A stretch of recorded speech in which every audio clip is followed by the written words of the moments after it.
Revelaciones en contexto. Doctrina y Convenios 88.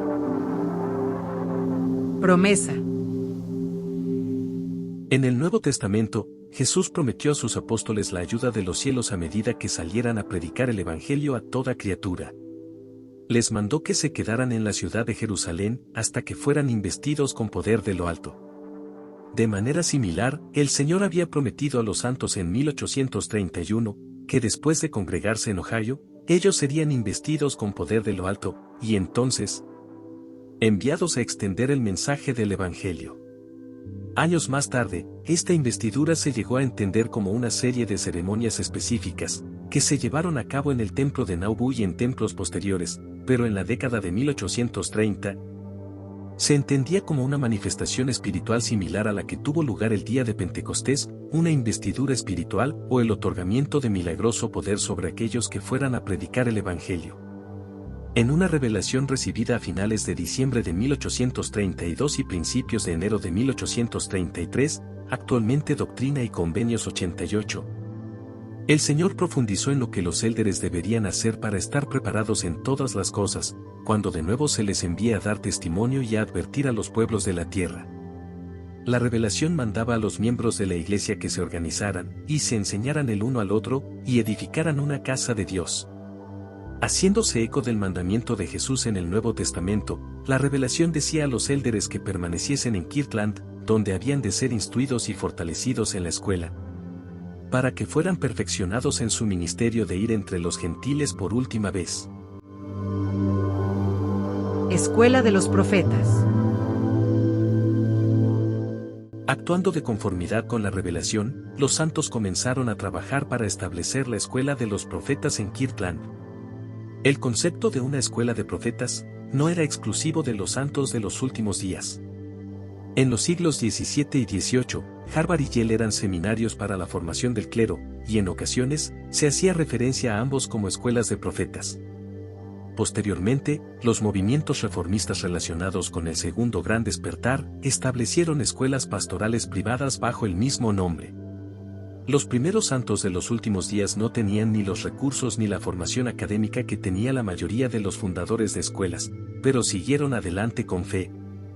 Al no tener una casa del Señor donde reunirse, la Escuela de los Profetas se organizó oficialmente el 22 y 23 de enero de 1833 en un pequeño cuarto en el piso superior de la tienda de Newell K. Whitney en Kirtland.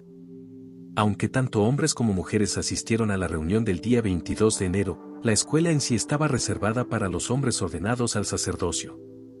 Aquellos que asistieron a la primera reunión recibieron la divina manifestación del Santo Espíritu, incluso el hablar en lenguas.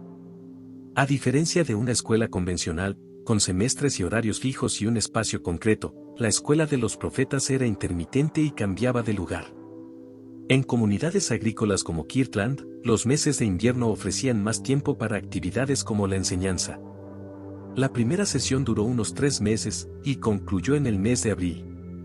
Las sesiones posteriores, que recibieron diversos nombres como la Escuela de los Profetas, la Escuela de mis Apóstoles, y Escuela de Élderes, se llevaron a cabo ese verano en Missouri, y nuevamente en Kirtland en el otoño de 1834 y el invierno de 1835 a 1836, en la oficina de la imprenta de la iglesia, o en la planta superior del inacabado templo de Kirtland. Conocimiento.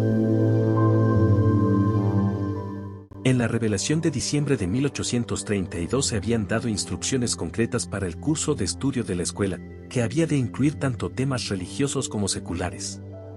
Los alumnos debían llegar a ser bien versados en teoría, en principio, en doctrina, en la ley del Evangelio, y también debían aprender sobre la tierra misma, lo que había sobre ella, en ella y debajo de ella. Debían aprender historia, y los últimos acontecimientos, con una perspectiva de futuro mediante revelación profética. Tenían que aprender sobre países extranjeros.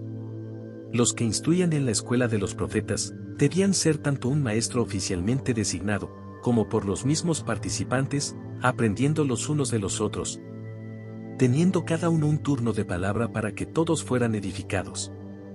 La escuela de los profetas fue el marco en el que se impartieron las 7 lecciones teológicas actualmente conocidas como discursos sobre la fe. Estas lecciones se incluyeron en las primeras ediciones de Doctrina y Convenios. Constituían la primera parte del libro, denominada Doctrina, mientras que la segunda parte era Convenios o Revelaciones. Discursos sobre la fe perduran como una importante contribución teológica de principios de la década de 1830. El estudio de idiomas era una parte importante de la enseñanza más tradicional, comenzando con la gramática inglesa. En su mayor parte, los élderes que asistían no eran muy instruidos, y podían decir con José Smith, que como hijos de padres pobres, apenas se les había enseñado a leer y a escribir y las reglas básicas de la aritmética. Aunque se había quedado huérfano siendo niño, y había recibido muy poca educación formal, Orson Hyde tenía un don para aprender y fue nombrado como maestro. En varias ocasiones José Smith llegó a casa por la noche y reunió a su familia en torno a él para enseñarles las mismas lecciones de gramática que había aprendido ese día en la escuela de los profetas. En 1836, un profesor judío de una universidad cercana impartió un curso de hebreo, al que asistieron muchos de los alumnos de la escuela de los profetas. Orson Hyde. Al igual que José y muchos de los otros alumnos, Orson había pasado la mayor parte de su niñez trabajando en lugar de asistir a la escuela. Él era huérfano y su tutor le había permitido asistir a la escuela solamente en el invierno, después de la cosecha y antes de la siguiente siembra. Sin embargo, Orson tenía buena memoria y aprendía rápidamente, y había asistido a una academia cercana cuando ya era adulto. En la escuela de los profetas, Orson les enseñaba a los hombres lecciones espirituales además de historia, gramática y aritmética, tal como el Señor había mandado. Los que asistían a sus clases no eran meramente alumnos. Se llamaban unos a otros hermanos e hicieron un compromiso mediante un convenio de hermandad. Estudiaban juntos, hacían análisis y oraban en grupo. Un día, José invitó a Orson y a otras personas de la clase a quitarse los zapatos. Siguiendo el ejemplo de Cristo, José se arrodilló ante cada uno de ellos y les lavó los pies.